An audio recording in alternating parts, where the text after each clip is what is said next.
पृथ्वी के उद्भव के बहुत बाद में पर्यावरण का निर्माण हुआ। इसके निर्माण की प्रक्रिया नितांत मंद गति से अनवरत सक्रिय रही। अनेक भौतिक एवं अभौतिक तत्वों का निर्माण तथा इनके मध्य उत्पन्न संबंध से पर्यावरण धीरे धीरे मूर्त रूप धारण करता गया।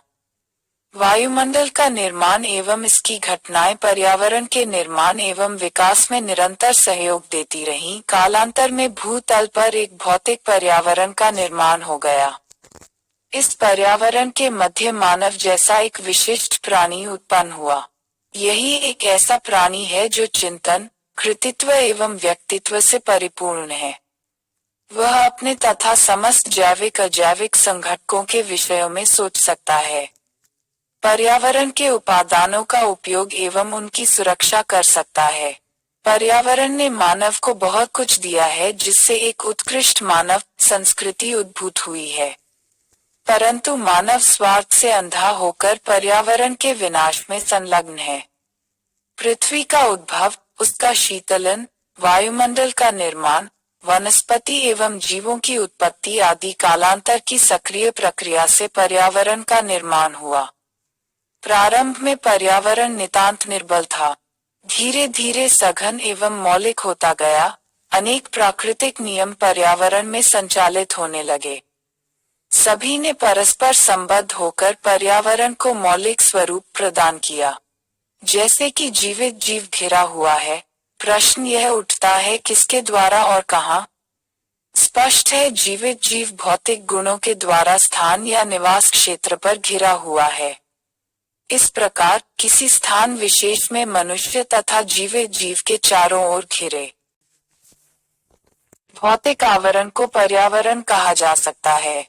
सीपी पाक के अनुसार पर्यावरण का अर्थ उन दशाओं के योग से होता है जो मनुष्य को निश्चित समय में निश्चित स्थान पर आवृत करती हैं। आदि काल या प्रारंभ में मनुष्य के पर्यावरण की रचना केवल भौतिक पक्षों तथा जैविक समुदायों द्वारा ही होती थी, परंतु समय के साथ साथ मनुष्य ने अपने बदलते सामाजिक स्वरूप को विस्तृत और विकसित किया, जिससे मनुष्य के लिए पर्यावरण का अर्थ बदलता गया। अतः मनुष्य के पर्यावरण में अब भौतिक पर्यावरण के साथ सामाजिक पर्यावरण, आर्थिक पर्यावरण, राजनैतिक पर्यावरण, सांस्कृतिक पर्यावरण आदि सम्मिलित हो गए। जैविक संघटक, समस्त प्राणी, सूक्ष्म, स्थान, जीव, स्थल जोड़, अजैविक संघटक, जल जोड़, वायु, स्थान, प्रागैतिहासिक, काल, प्राचीन, काल, सामाजिक पर्यावरण, मध्य, काल, आधुनिक, काल, राजनैतिक पर्यावरण, आर्थिक पर्यावरण, सांस्कृतिक पर्यावरण। इको चिन्ह, भारतीय मानक ब्यूरो द्वारा मिट्टी के घड़े के रूप में स्थापित यह चिन्ह ऐसे उत्पादों के लिए दिया जाता है जिसका उत्पादन और उपयोग पर्यावरण संरक्षण के प्रति जागरूकता लाने के लिए सरकार द्वारा चलाया जा रहा अभियान है। इकोक्लब किशोरों में पर्यावरण संरक्षण के प्रति जागरूकता लाने के लिए सरकार द्वारा चलाया जा रहा अभियान। पर्यावरण की विभिन्न परिभाषाएं। फिटिंग के शब्दों में पर्यावरण किसी जीवधारी को प्रभावित करने वाले समस्त कारकों का योग है। Environment is the sum total of all the factors that influence an organism fitting. खरकोविच के अनुसार किसी जीवित तत्व के विकास चक्र को प्रभावित करने वाली समस्त बाह्य दशाओं को पर्यावरण कहते हैं। Environment is the sum total of all the external conditions and its influences on the external conditions and its influences on the development cycle of biotic elements. Herkovich Ross ने लिखा है, पर्यावरण एक बाह्य शक्ति है जो हमें प्रभावित करती है। Environment is an external force which influences us. Ross. Davis ने पर्यावरण को मूर्त वस्तु न मानकर अमूर्त वस्तु मानी। Environment does not refer to anything tangible but to an abstraction. Davis.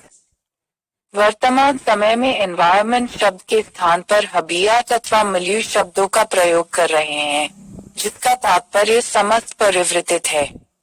पाक ने स्पष्ट किया कि पर्यावरण उन सभी दशाओं का योग है जो मानव जाति को निश्चित समयावधि में स्थित नियत स्थान पर आवृत्ति करती है।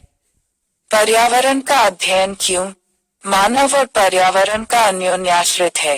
पर्यावरण हमें विविध विकास की ऊंचाइयों को छूने हेतु प्रयत्नरत है, किंतु इस अंधी दौड़ में हमने अपने संसाधनों का अनियोजित उपयोग और दुरुपयोग किया है।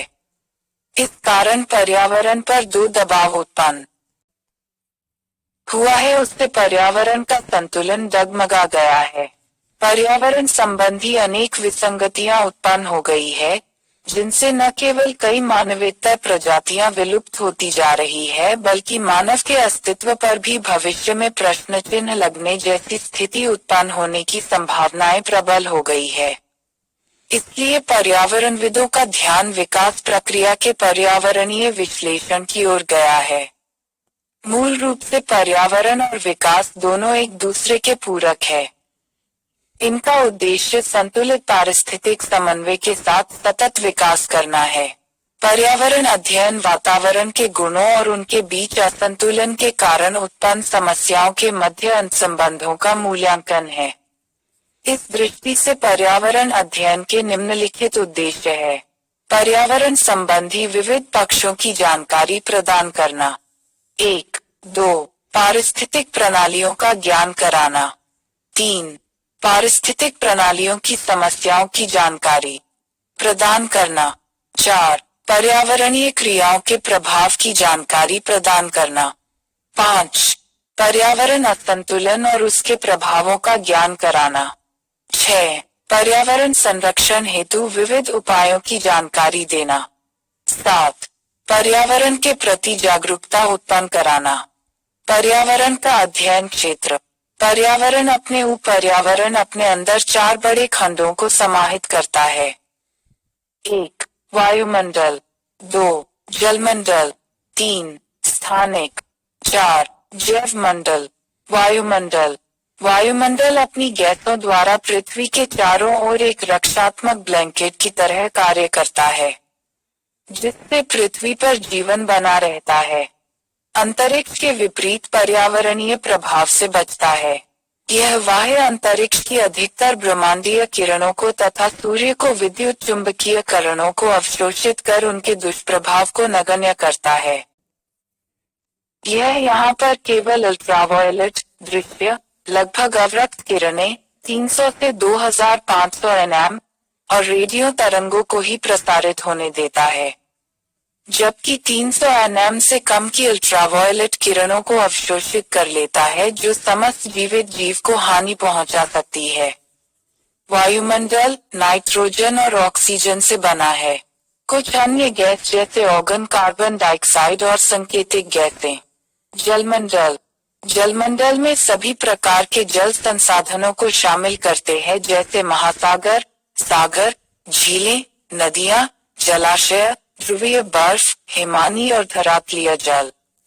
पृथ्वी के पानी का 97% महासागरों में, 2% पानी हिमनदों और ध्रुवीय क्षेत्रों में है। केवल 1% पानी नदियों और झीलों और धरातलीय पानी मानव के उपयोग के लिए उपयुक्त है। तल रूप। यह पृथ्वी के 3 मुख्य परतों में सबसे बाहरी है, जिसमें पृथ्वी के दूसरे भाग मेंटल के बाहरी भाग और पृथ्वी के ऊपरी परत क्रस्ट को सम्मिलित करते हैं। यह खनिजों का स्रोत तथा जीवों, प्राणियों, वायु और जल आदि इसी से संबंध रखते हैं। बियोस्फीयर जीवमंडल रहने वाले जीवों के स्थानों को इंगित करता है तथा इसके पर्यावरण के साथ जैसे स्थलमंडल, वायुमंडल, जलमंडल के साथ अंतःक्रिया को दर्शाता है।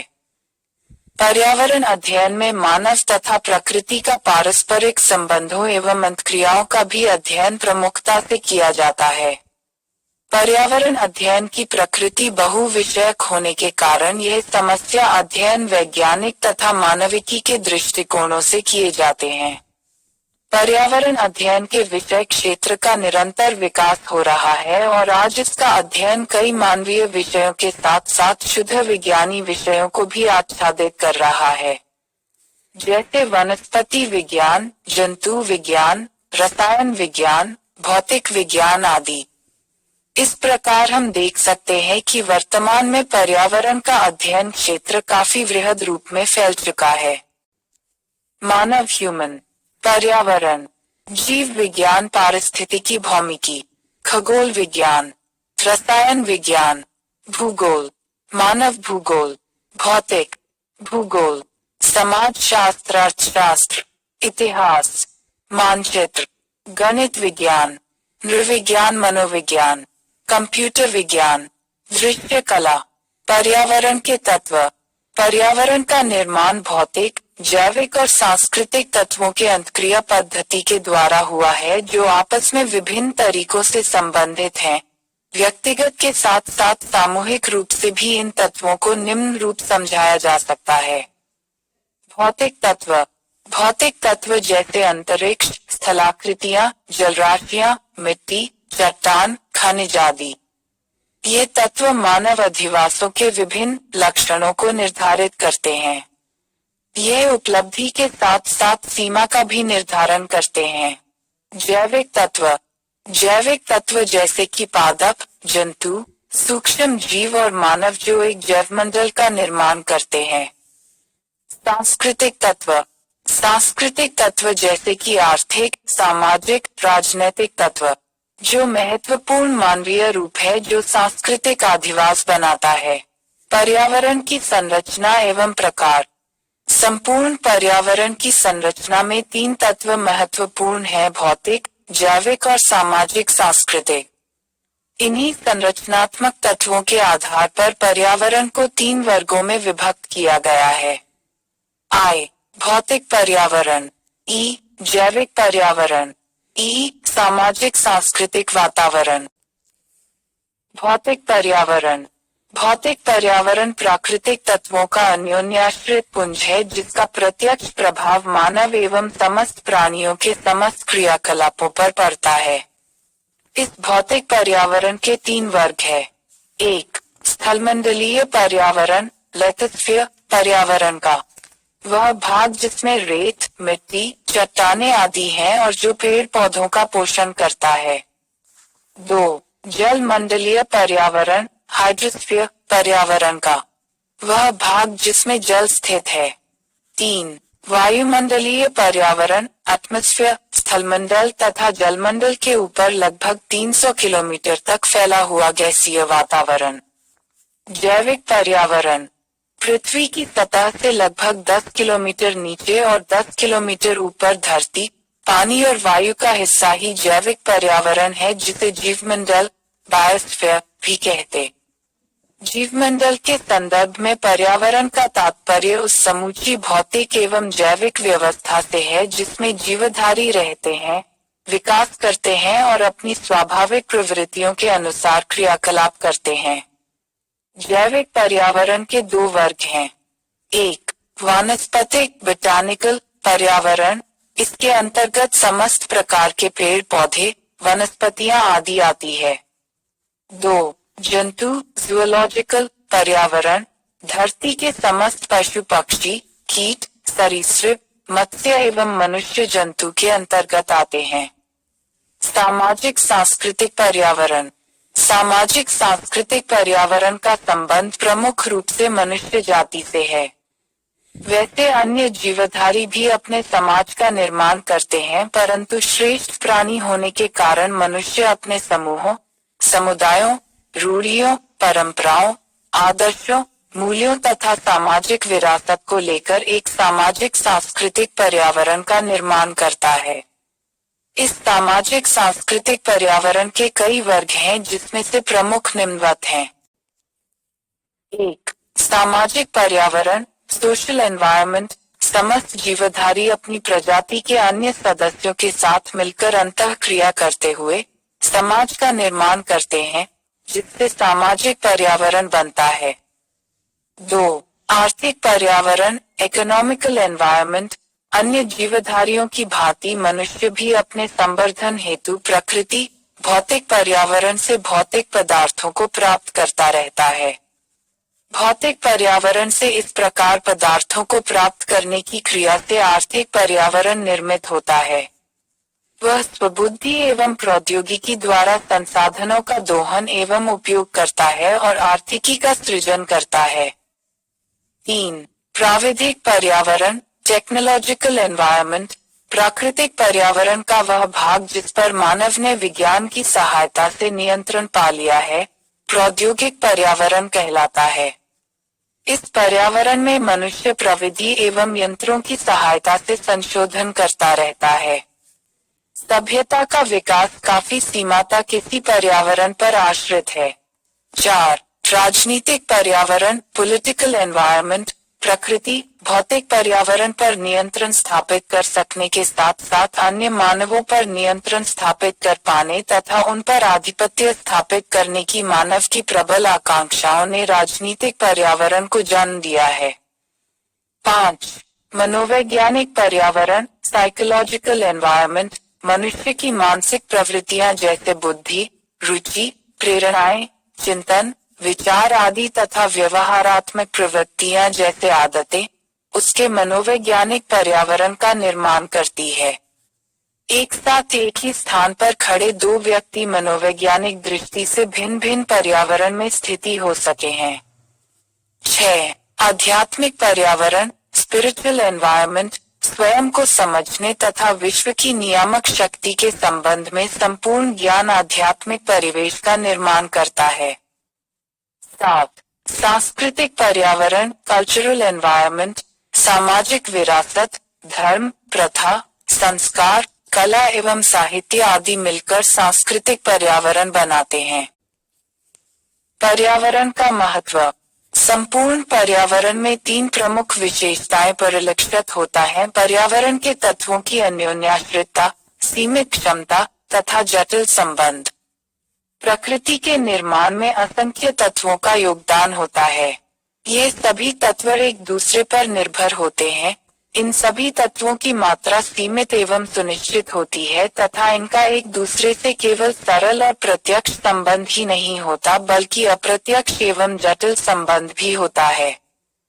अन्योन्याश्रितता, इंटरडिपेंडेंस के कारण ही किसी प्राणी की सत्ता अन्य असंख्य प्राणियों के अस्तित्व पर निर्भर करती है। वस्तुतः इस दृष्टि से मानव स्वतंत्र नहीं है। यदि पेड़ पौधे ऑक्सीजन उत्पन्न करना बंद कर दें तो मनुष्य तथा जीव जंतु बच नहीं पाएंगे। पेड़ पौधों के विभिन्न अवयव मिट्टी की उर्वरता बढ़ाते हैं और मिट्टी के जीवांश पेड़ पौधों का पोषण करते हैं। पेड़ पौधों भी अपने में स्वतंत्र नहीं है। मिट्टी के बैक्टीरिया एवं सूक्ष्म जीवन उसे लाभ पहुंचाते हैं। वृक्ष भी असंख्य जीव घटकों के कारण ही जीवित है। पर्यावरण की दूसरी विशेषता सीमित क्षमता, लिमिटेशन है।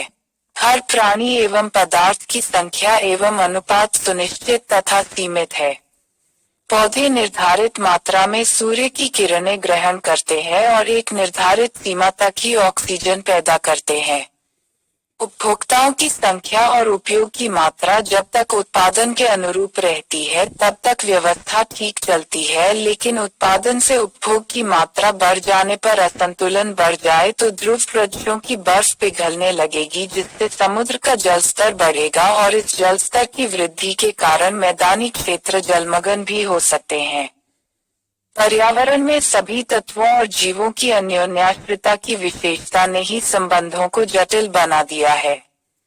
कोई भी तत्व जो परम तत्व नहीं वह स्वतंत्र नहीं, अर्थात पर्यावरण में दृश्यमान वस्तु का अस्तित्व दूसरे तत्व में तथा दूसरे का बदले में निर्भर है। अतः एक प्रभावित होगा तो सभी स्वतः ही प्रभावित होंगे।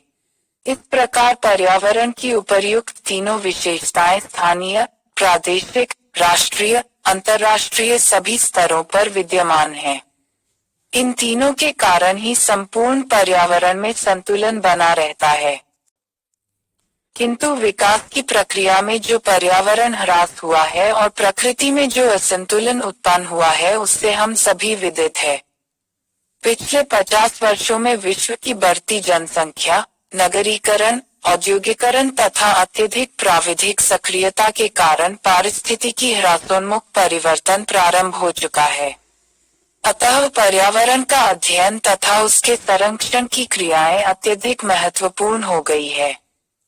पर्यावरण के अध्ययन से हमें पर्यावरण में अंधाधुंध प्रदूषकों के छोड़े जाने के प्रति भी संरक्षण और महत्व के बारे में भी ज्ञान प्राप्त होता है। वर्तमान समय में बहुत से पर्यावरणीय मुद्दे हैं जो दिन ब दिन में जटिल होते जा रहे हैं और अंततः पृथ्वी पर जीवन के अस्तित्व पर प्रश्न चिन्ह लग गया है।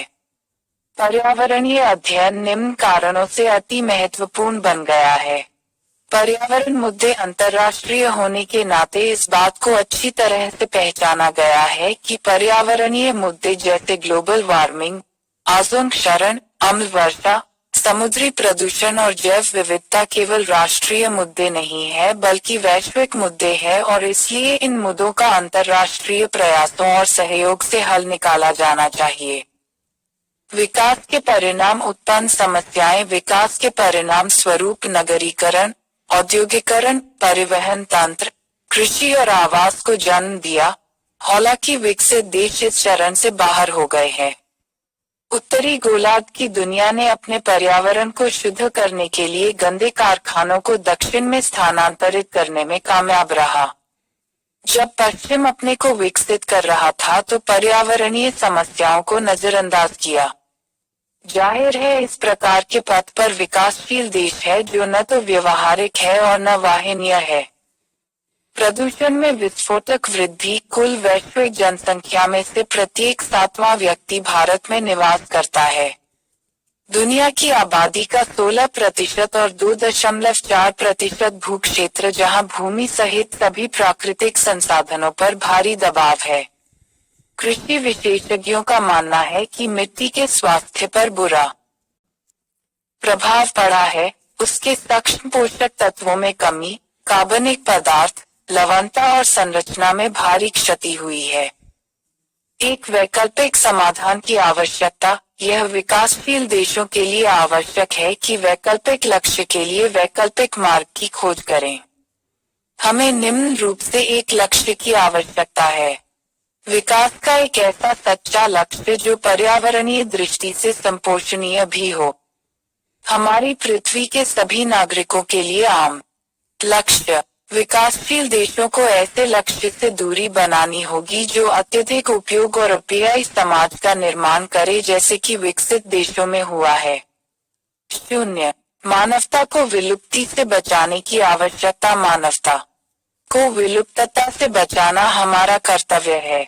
विकास के नाम पर हमारी गतिविधियों से पर्यावरण का निर्माण तो होता है लेकिन जैवमंडल जर्जर हो जाता है। विकास के लिए उचित योजना की आवश्यकता। हमारा अस्तित्व संसाधनों के उपभोग, प्रसंस्करण और उत्पादों के उपयोग पर निर्भर करता है। इसलिए हमें अपने विकास के लिए ऐसी योजनाओं को बनाना चाहिए जो पर्यावरण का भी विकास करे और पारिस्थितिकी के अनुकूलता के साथ उनका भी अस्तित्व बनाए रखे। R Mirza report. इन्होंने पारिस्थितिकी को 4 आधारभूत सिद्धांत के तहत मान्यता दी। होलिज्म, पारिस्थितिकी तंत्र, उत्तराधिकार, वार्तालाप। होलिज्म को पारिस्थितिकी का मूल आधार माना गया है। श्रेणी बहुस्तर में पारिस्थितिकी इकाइयों की बातचीत या अंतक्रिया निम्न रूप में होती है। व्यक्तिगत, जनसंख्या, समुदाय, पारिस्थितिकी तंत्र, बायोम, जैवमंडल। आर मिर्जा ने पर्यावरण प्रबंधन के लिए 4 आधारों को मान्यता दी है जो निम्न है। 0 मानवीय क्रियाकलापों का पर्यावरण पर प्रभाव। मूल्य प्रणाली, संपोषणीय विकास के लिए योजना और डिजाइन। पर्यावरण शिक्षा। इन विचारों को ध्यान में रखते हुए भारत ने पर्यावरण और विकास पर संयुक्त राष्ट्र सम्मेलन में संपोषणीय विकास योजना बनाने के लक्ष्य में अपना योगदान दिया। ब्राजील की राजधानी रियो डी जेनेरियो में आयोजित पृथ्वी सम्मेलन 1992 में भी इसे उल्लेखित किया गया। पर्यावरण एवं संसाधन में संबंध। संसाधन प्रकृति के संपूर्ण जैव जगत का आधार है जिन पर जीवों का अस्तित्व निर्भर करता है। मनुष्य प्राकृतिक पर्यावरण के संसाधनों का उपयोग करके ही सांस्कृतिक भूदृश्य विकसित करता है। मनुष्य प्राकृतिक पर्यावरण के संसाधनों का दक्षता तथा जीवीय श्रेष्ठता के कारण अन्य जीवों से आगे निकल गया है। मनुष्य ने पर्यावरण के प्रतिराधों से बचने की विधियां भी विकसित कर ली है। बढ़ने मानवीय दबाव का प्रभाव संतुलित पर्यावरण पर पड़ा तथा संसाधनों का ह्रास प्रारंभ हो गया। पर्यावरण में सर्वसुलभ संसाधनों, वायु तथा जल का भी अवनयन होने लगा है। इन संसाधनों की बहुलता तथा नवीकरणीय प्रकृति होने पर भी मौलिक गुणवत्ता का ह्रास हो जाने से पुनर्स्थापन असंभव हो जाएगा। गंगा नदी के जल को विगत 5 दशकों में इस स्तर तक प्रदूषित कर दिया गया है कि आगामी समय में भी इसका पुनर्स्थापन हो पाना अत्यंत दुष्कर हो जाएगा। संसाधनों को दोहन तथा पर्यावरण संतुलन एक ऐसा अनूठा संयोजन है जिस पर प्राकृतिक व्यवस्था तथा जीवों का अस्तित्व निर्भर करता है। औद्योगिक क्रांति के उपरांत जीवाश्मीय ईंधन के दोहन तथा हरित गृह प्रभाव में वृद्धि हुई, जिसके फलस्वरूप पृथ्वी का तापमान बढ़ना व संतुलित जलवायु के कदम लड़खड़ाने लगे। इसलिए यह आवश्यक है कि पर्यावरण तथा संसाधन उपयोग के मध्य मैत्रीपूर्ण संबंध स्थापित किया जाए। संसाधन उपयोग के गलत तरीकों से पर्यावरण संकट उत्पन्न हो रहे हैं, जिन पर नियंत्रण कर पाना आसान कार्य नहीं है। बढ़ते औद्योगिकरण के कारण अम्ल वर्षा, ओजोन अल्पता, तापमान में वृद्धि जैसी ज्वलंत पर्यावरणीय समस्याएं सामने आ रही है। मनुष्य पर्यावरण का प्रमुख संसाधन है, जो संसाधन निर्माण एवं दोहन में अपनी महत्वपूर्ण भूमिका रखता है। मानव अपने सांस्कृतिक आर्थिक अभ्युदय के लिए संसाधनों का विस्तृत दोहन करता आया है, लेकिन अपने विकास में संसाधन के दोहन को अनिवार्य मानने वाला मानव समुदाय पर्यावरणीय संतुलन बिगड़ने से आशंकित है। अतः जहाँ पर्यावरण में स्थित संसाधन मानवीय समृद्धि के लिए आवश्यक है, वहीं इनका अति दोहन मानवीय अवनति भी कर सकता है। स्पष्ट है कि संसाधन एवं पर्यावरण में मैत्रीपूर्ण संबंधों के उपरांत ही प्राकृतिक संतुलन संभव है, जो अन्य जीव जंतुओं सहित मानवीय समृद्धि का मूलाधार है। जनजागरूकता। मानव का प्रकृति के साथ गत्यात्मक संबंध है। मनुष्य ने प्रकृति से प्राप्त संसाधनों का उपयोग एक ओर अपनी मौलिक आवश्यकताओं की पूर्ति हेतु किया और दूसरी ओर अपनी सभ्यता के विकास हेतु किया।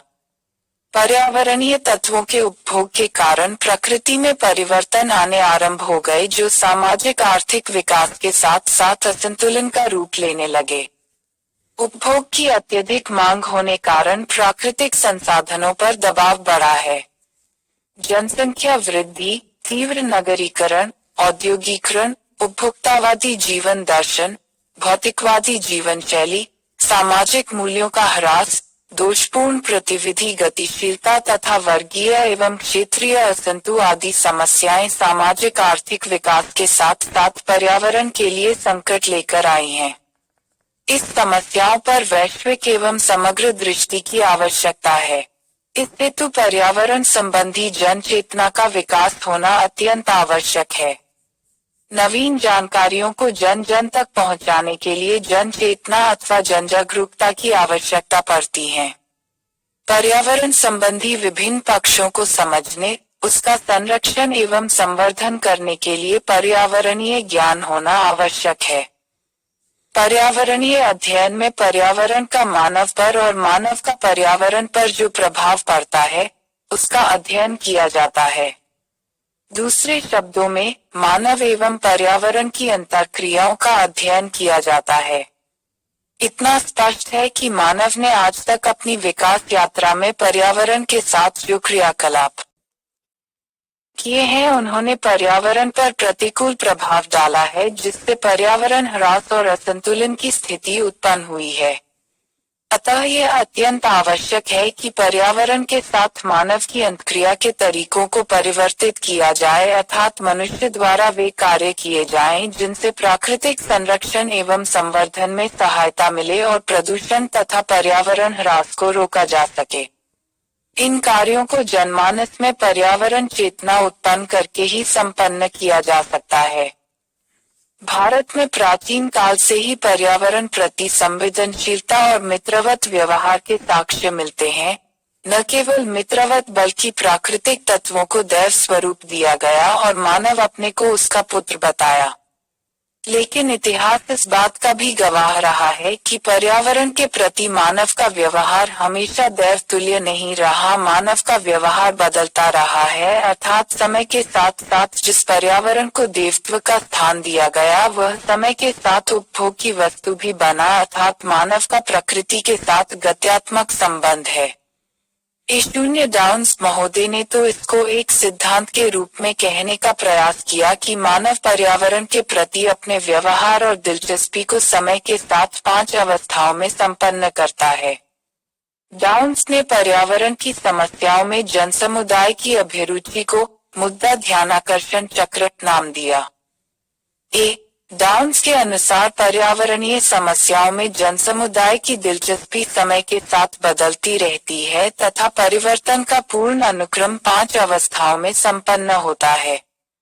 डाउन्स ने पर्यावरण की समस्याओं में जनसमुदाय की अभिरुचि को मुद्दा ध्यानाकर्षण चक्र नाम दिया। इसमें उन्होंने निम्न 5 अवस्थाओं को बताया। 1. प्रथम अवस्था समस्या पूर्व की स्थिति होती है। इस समय जनसाधारण का समस्या के प्रति कोई ध्यान नहीं दिया या पर्यावरण पर दिलचस्पी लेने वाले कुछ लोग ही आकर्षित होते हैं।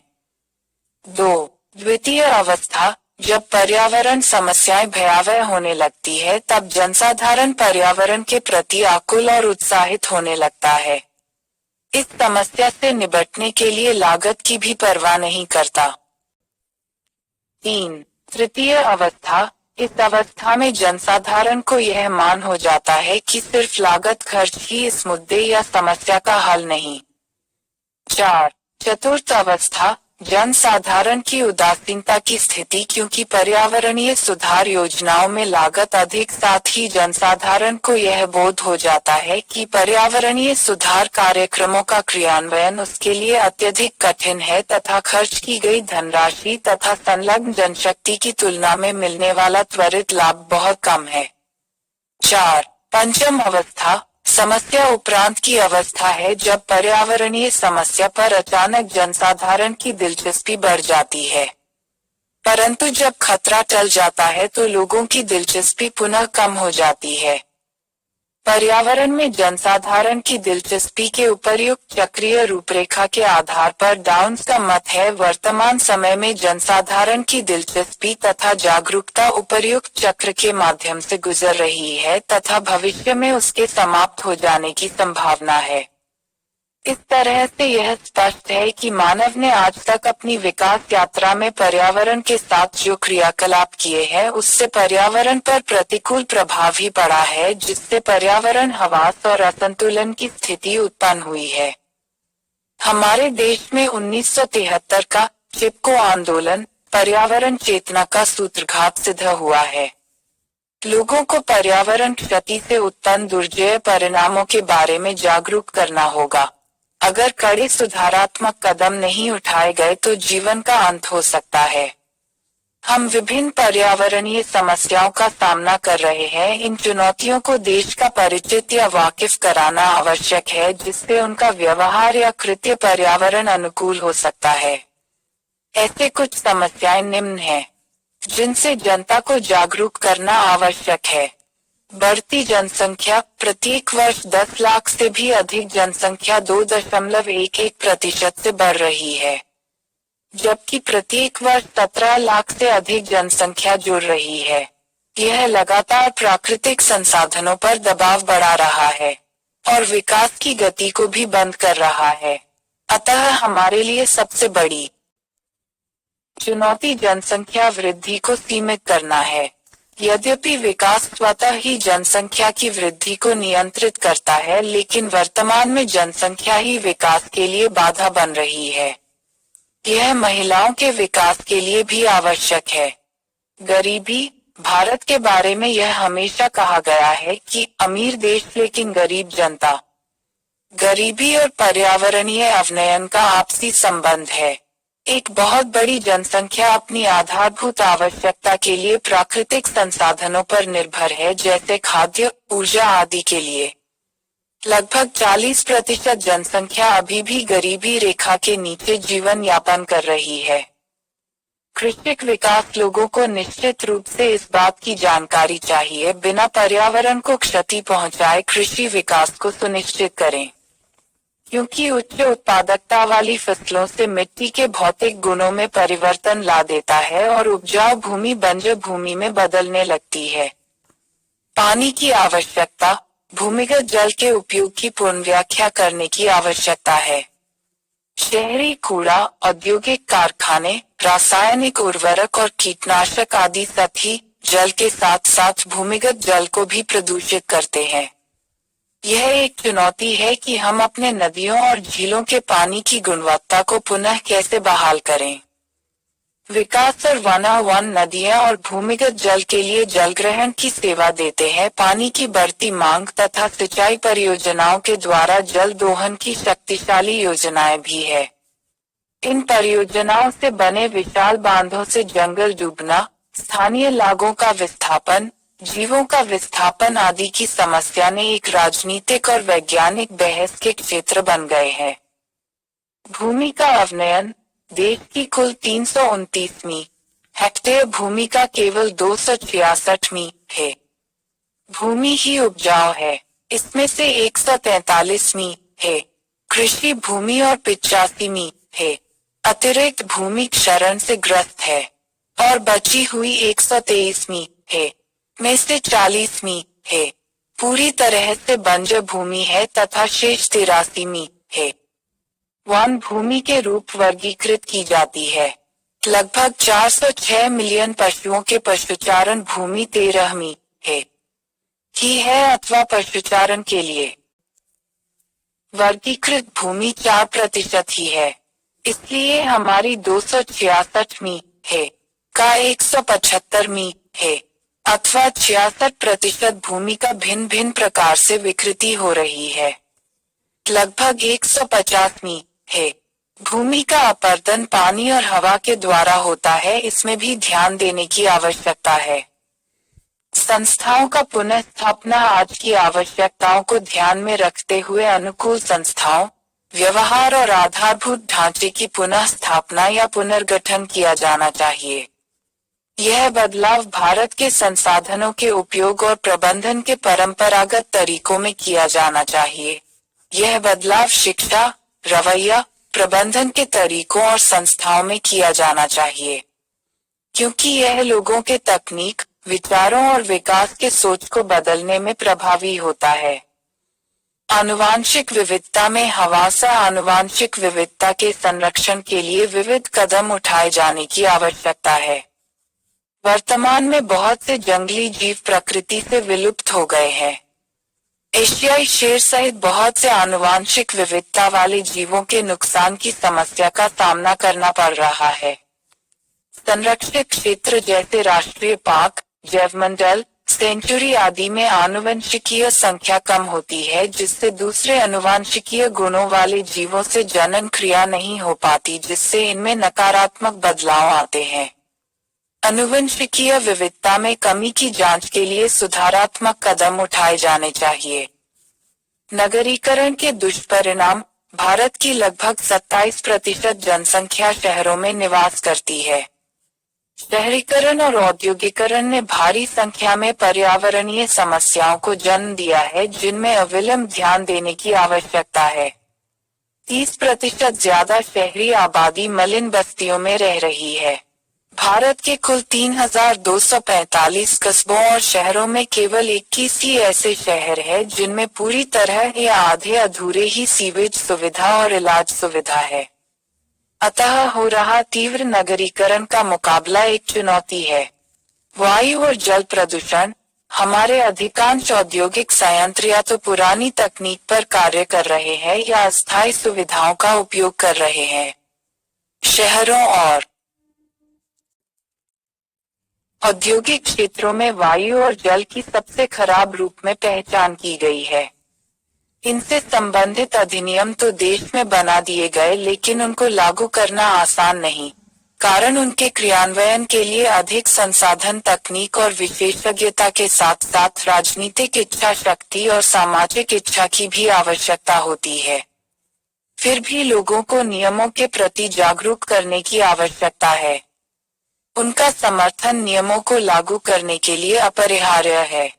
इस तरह के अधूरे लक्ष्यों की पूर्ति के लिए व्यापक जागरूकता की आवश्यकता है, जो पर्यावरण शिक्षा के माध्यम से प्राथमिक स्तर से उच्च स्तर की कक्षाओं में, सामाजिक क्रियाओं के माध्यम से, स्वयंसेवी संस्थाओं के माध्यम से सभी मुद्दों पर सोचने, समझने और कुछ सार्थक कर सकने की रुचि जगानी होगी।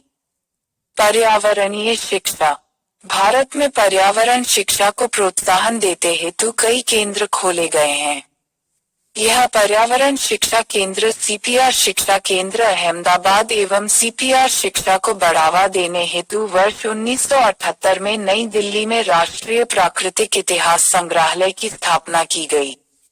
यह पर्यावरण के विभिन्न पहलुओं से संबंधित स्थायी प्रदर्शनी दीर्घ के अलावा यह संग्रहालय स्कूली बच्चों, महाविद्यालयों के छात्रों और आम जनता के लिए स्थायी प्रदर्शनी तथा कई शैक्षिक कार्यक्रमों व गतिविधियों का भी आयोजन करता है।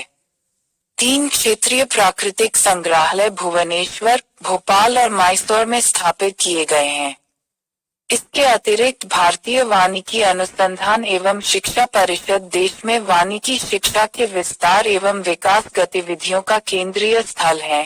पर्यावरण शिक्षा लागू करने हेतु कई विनिमय होने के बावजूद कोई विशेष प्रतिफल देखने को नहीं मिले हैं। वस्तुतः कई राज्य सरकारें इस मामले में उदासीन हैं। पर्यावरण शिक्षा की आवश्यकता क्यों? पर्यावरण संरक्षण के प्रति जागरूकता लाना तथा जन चेतना बढ़ाना ही पर्यावरण शिक्षा का निहितार्थ है। पिछले 5 दशकों में यह अनवरत देखा गया है कि पृथ्वी की जीवन रक्षक क्षमता को तीव्र गति से ह्रास हो गया है। इस ह्रास का मुख्य कारण वनों का मानव विकास की दृष्टि से नाश, प्रजातियों का विलुप्त होना और जल, मृदा एवं वायु का प्रदूषण है। बढ़ती आबादी से भूभाग और अन्य संसाधन सिमटकर छोटे होते जा रहे हैं। वायुमंडल से हानिकारक या विषैली गैसों में अनवरत वृद्धि जारी है, जिसका दुष्प्रभाव मानव स्वास्थ्य पर देखा जा सकता है। बड़े बड़े उद्योगों की स्थापना के लिए बड़े पैमाने पर जंगल काटे जा रहे हैं। देश में अनवरत बढ़ती आबादी के लिए भोजन तथा आवास की समस्या हल करने के उद्देश्य से बड़ी मात्रा में जंगलों का सफाया किया गया। चारागाह के रूप में वन क्षेत्रों का अनियंत्रित उपयोग तथा वन्य प्राणियों के शारीरिक अवशेष इकट्ठा करने हेतु उनका अवैध शिकार अपनी गति से जारी है। वनों में विभिन्न प्रकार की वनोपज प्राप्त करने के लिए ठेकेदारों ने भी वनों को नष्ट किया है। आदिम जातियों की झूम कृषि प्रणाली भी जंगलों के विनाश में प्रमुख भूमिका निभाती है।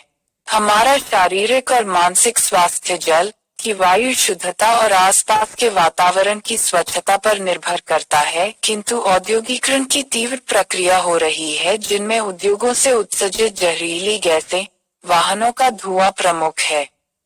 इसके परिणाम स्वरूप आंखों में जलन, फेफड़ों में कैंसर, दमा जैसी खतरनाक बीमारियां आम हो गई है। उद्योगों द्वारा विसर्जित अवशिष्ट पदार्थ के जल स्रोतों से मिलने से जल स्रोत रोगग्रस्त होते हैं। रासायनिक उर्वरकों व कीटनाशक दवाइयों के बढ़ते प्रयोग, कल कारखानों का कचरा, भूमि में आसानी से न विघटित होने वाली पॉलीथीन, प्लास्टिक के टुकड़े, कांच एवं अन्य जहरीले तत्वों से भूमि प्रदूषित रही है। वस्तुतः इन सबके के पीछे पर्यावरण संरक्षण के बारे में लोगों अज्ञानता है। इस अज्ञानता को दूर करने के लिए पर्यावरण शिक्षा जरूरी है। भारत में पर्यावरण शिक्षा की समस्याएं।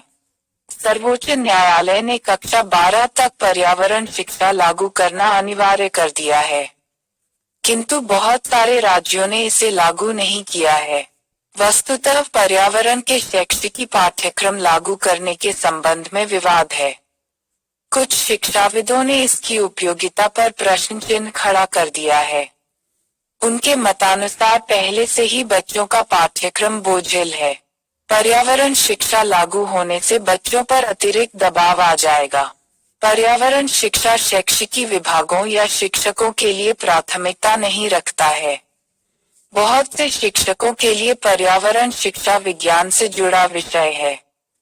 वे यह नहीं सोचते कि इसे मानविकी, कला या अन्य दूसरे तरीके से पढ़ाया जा सकता है। शिक्षाविदों का मानना है कि इसे पाठ्यक्रम में न जोड़कर स्वैच्छिक स्तर पर स्कूली या महाविद्यालय शिक्षा में सम्मिलित किया जाना चाहिए। यह पाठ्येतर विषय होना चाहिए जिसमें छात्रों को पारिस्थितिकी के प्रति अभिरुचि और जागरूकता पैदा करने पर बल दिया जाना चाहिए। जहां पर्यावरण शिक्षा की पढ़ाई होती है, वहां पारिस्थितिकीय अध्ययन पर कम पेड़ पौधों व बाग के बारे में अधिक बताया जाता है।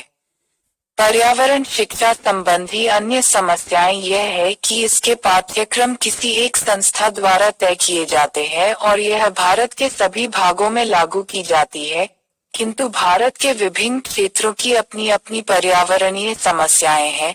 जिस प्रकार कुपोषण की पारिस्थितिकी प्रणाली में निवास करने वाले लोगों को मरुस्थल के बारे में पढ़ाने से कोई विशेष उद्देश्य की पूर्ति नहीं हो सकती। वास्तव में पर्यावरण शिक्षा की समस्याओं का समाधान उस समय तक संभव नहीं है जब तक इस आधुनिक जगत का शिक्षित समुदाय इसे शिक्षा का विषय की बजाय जीवनशैली का विषय नहीं मानेंगे।